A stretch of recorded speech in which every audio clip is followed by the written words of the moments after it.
Injifannooni har'a argaa jirtan kun gaafa guyyaa 12 ji'a 12 bara 2015 yookiin guyyaa har'aa aanaa meexxaa walqixxee bakka addaa Minaaree jedhamutti Tigiroonni garaagaraa lola gaggeessanii muuxii diinaarraa akkuma argaa jirtan bineelota kana naaffaroota uleelee yookiin kilaashii haakaamaa akkasumas diiskaa fi qabeenya garaagaraa dugda diinaarraa hiikkataniiru.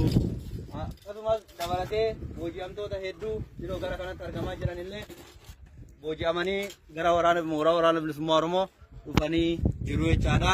Uummata Oromoo fi baga gammadanii baga gammannee jechuu barbaanna.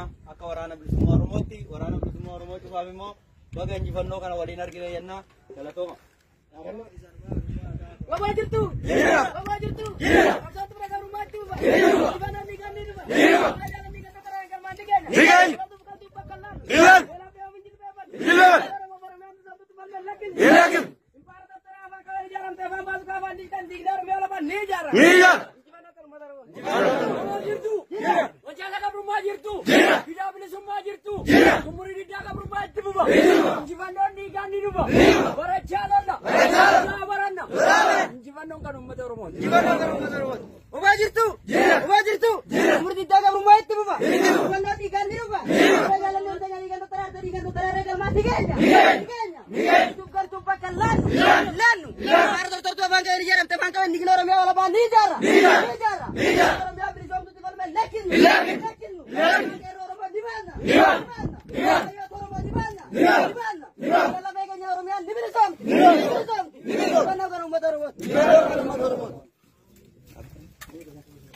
Okay, berani lamman suni isa Kanada.